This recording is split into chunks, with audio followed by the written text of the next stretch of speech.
Student good afternoon. Welcome to on our class GPS. तो बच्चों आज हम पढ़ेंगे 9वें भाग में व्यवसाय अध्ययन के अंतर्गत बच्चा ग्लोबल डिपॉजिटरी रसीद।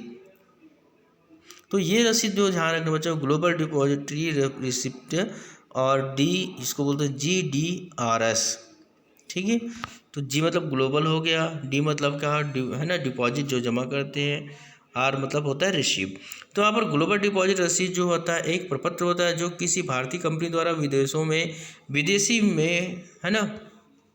विदेशी करेंसी में निधियाँ जुटाने के लिए निर्गमित किया जाता है तथा जो विदेशी शेयर बाजार सूचीबद्ध होता है उसमें बनाया रहता है और जिसका क्रय विक्रय विदेशी शेयर बाजार में होता है। उदाहरणार्थ जो है 1992 में रिलायंस इंडस्ट्री द्वारा निर्गमित GDR जो होता है तो ग्लोबल मार्केटिंग जो है रसीद है ना, न्यूयॉर्क जो है शेयर बाजार में सूचीबद्ध किए थे। GDR जो है भारत में रजिस्टर निर्गमी कंपनी के शेयरों की एक संख्या को निरूपित करता है। GDR जो होता है आपका है ना, GDR का धारक किसी भी समय उसे शेयर को उतनी संख्या में परिवर्तित कर सकता है, बदल सकता है जितनी संख्या को वह क्या किया गया है, निरूपित करता है। एक बार परिवर्तन हो जाने पर वे शेयर भारतीय शेयर बाजार में सूचीबद्ध कर लिए जाते हैं और उनका क्रय विक्रय भारतीय शेयर बाजार में होने लगता है। तो GDRS के साथ कोई भी मताधिकार नहीं होता है जब तक कि वे शेयरों जैसे भारतीय रुपयों में परिवर्तित नहीं किया जाता है, परंतु GDRS पर लाभांश रुपयों में ही अदा कर दिया जाता है। देखो वहाँ पर नगद नहीं लेकिन लाभांश के रूप में दिया जाता है, जैसा कि इक्विटी शेयरों की दशा में है ना होता है। इसी प्रकार विदेशी विनिमय की दरों में उच्चावाचन का कोई भी जोखिम नहीं रहता। इसके अतिरिक्त GDR है ना एस के इक्विटी शेयर में परिवर्तन पर कंपनी द्वारा कोई धनराशि प्रेषित नहीं की जाती है, जैसे कि ब्रांडों के शोधन की दशा में होती है। तो ग्लोबल है ना डिपॉजिटरी रसीद भारत के बाहर ओवरसीज डिपॉजिट बैंक है ना द्वारा सृजित डिपॉजिट रसीद सर्टिफिकेट के रूप में निर्गमित किया जाता है, वहाँ पर बताया जाता है, ताकि निर्गमी कंपनी के साधारण शेयरों का या फॉरेन करेंसी है ना कन्वर्टेबल डिबेंचर है के निर्गमन के विरुद्ध अनिवासी निवेशकों को निर्गमित किया जाता है। ODB एक बैंक है जो निर्गमी कंपनी द्वारा अपने साधारण शेयर या FCCDs निर्गम के विरुद्ध GDRS निर्गमित करने के लिए प्राधिकृत होता है। जो निर्गमित कंपनी द्वारा शेयर ऋणपत्र डेमे है ना डोमेस्टिक जो है कस्टोडियन बैंक को सुपुर्द कर दिया जाता है, जो ODB को विदेशी निवेशों को जो है GDRS निर्गमित करने के लिए आवेदन करेगी।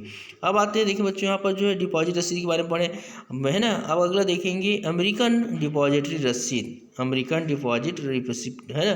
तो अमेरिकन डिपॉजिट जो है डिपॉजिटरी रसीद जो है ADRS के रूप से, जिसे GD बनाया था वहाँ पर ग्लोबल डिपॉजिट रसीद जो DDR की तरह ही है उसी जगह, सिवाय इसके कि उसे केवल अमेरिकन नागरिकों को ही निर्गमित किया जा सकता है तथा US के शेयर बाजार में सूचीबद्ध किया जा सकता है, शेयर बाजार में है ना, उसका क्रय विक्रय भी उसी शेयर बाजार में किया जा सकता है। इस प्रकार जो है ADRS US के निवेशों से निधि जुटाने के लिए भारतीय कंपनी की ओर से निर्गमित किया जाता है, किसके द्वारा, न्यूयॉर्क के द्वारा, US के द्वारा। GDRS की तरह ADRS को भी निर्गमित कंपनी में विदेशी जो है प्रत्यक्ष निवेश के रूप में किया जाता है FDI के अंतर्गत। फिर आगे देखेंगे ADRS अमेरिकन डिपॉजिट बैंक जो है द्वारा निर्गमित किए जाते हैं, जो यह प्रमाणित करता है कि किसी गैर USA आधारित कंपनी चाहिए भारतीय कंपनी के शेयर गृह देश के किसी कस्टोडियन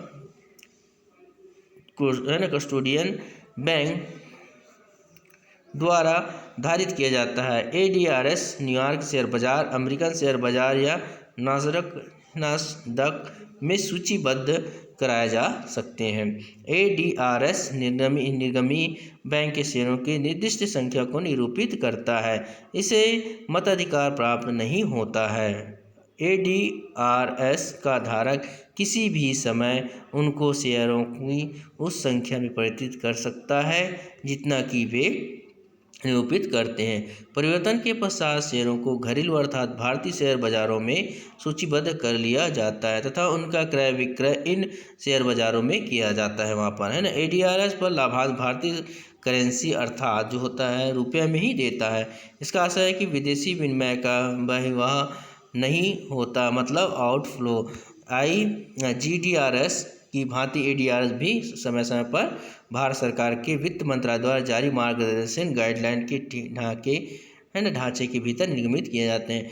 ADRs के निर्गमन के लिए क्रियाविधि जो है बिल्कुल GDR के समान ही होता है। अगला देखेंगे विदेशी करेंसी परिवर्तन ब्रांड जो होता है। विदेशी करेंसी परिवर्तन ब्रांड जो है FCCBs मूलतः इक्विटी लिंक्ड डेब्ट सिक्योरिटीज है जो कि निर्दिष्ट अवधि के बाद इक्विटी या डिपॉजिट राशि में परिवर्तन किया जा सकता है।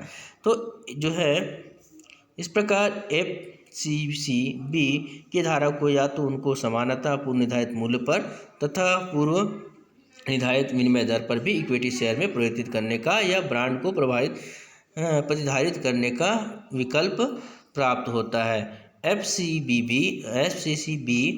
पर नियत दर से ब्याज मिलता है जो इसी प्रकार किसी अन्य नाम जो है कन्वर्टेबल ऋण पत्र पर ब्याज दर से कम होता है। इनका क्रय विक्रय सुविधापूर्वक किया जा सकता है और साथ ही साथ निर्गामी कंपनी प्रति शेयर आय में कमी को टाल सकती है। FCCB का क्रय विक्रय मुक्त रूप से किया जा सकता है अर्थात निर्गमी कंपनी का हस्तांतरण तंत्र पर कोई नियंत्रण नहीं होता तथा उसे अंतिम हितग्राही के बारे में कोई जानकारी भी नहीं होती है।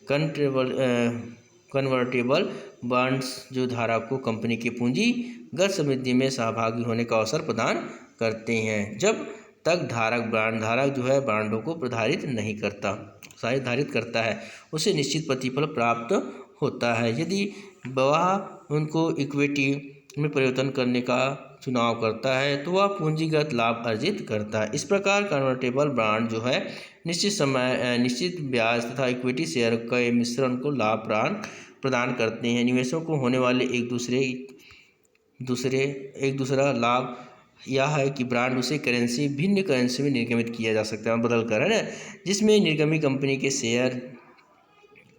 शेयर होगी जारी किया जाता है। FCCB जो होता है भारत में निर्गमित किए गए कॉन्स्टेबल डिपॉजिटरी को समान ही होता है।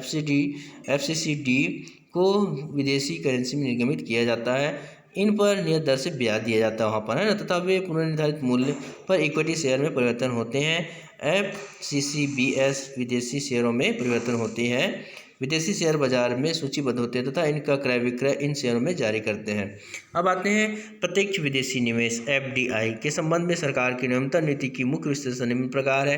पहला, इलेक्ट्रॉनिक ऊर्जा के जनरेशन ट्रांसमिशन, सड़कों, राजमार्गों, वाहन, पुलों, पथकर पुलों, सड़कों, पत्तनों एवं बंदरगाहों के निर्माण एवं रखरखाव, प्रदूषण नियंत्रण युक्ति आदि के विनिर्माण के संबंध में 100% विदेशी क्षमता स्वतः अनुमोदन अनुमोदित दी जाती है। वहाँ पर वर्ष जो है अगला दूसरा वर्ष 2001 के दौरान स्वतः अनुमोदन के अंतर्गत निम्नलिखित के लिए क्षमता के 100% तक प्रत्यक्ष विदेश निवेश की अनुमति दी जाती है।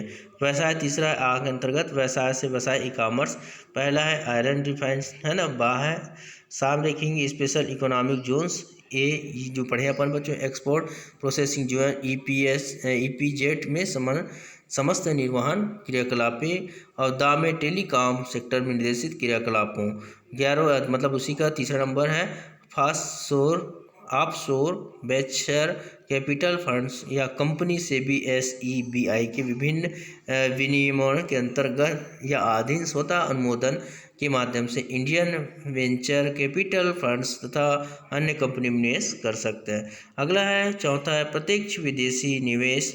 FDI के साथ विद्यमान कंपनी स्वतः अनुमोदन के अंतर्गत अतिरिक्त क्रियाकलापों को स्वीकार करने के लिए स्वतः अनुमोदन के लिए पात्र रखता है। वहाँ पर 5वां 26% तक प्रत्यक्ष विदेशी निवेश FDI को बीमा क्षेत्र में स्वतः अनुमोदन के अंतर्गत प्राप्त होता है उसको पहले से, परंतु insurance regulatory and development authority से लाइसेंस लेना अनिवार्य है IRDA के अंतर्गत।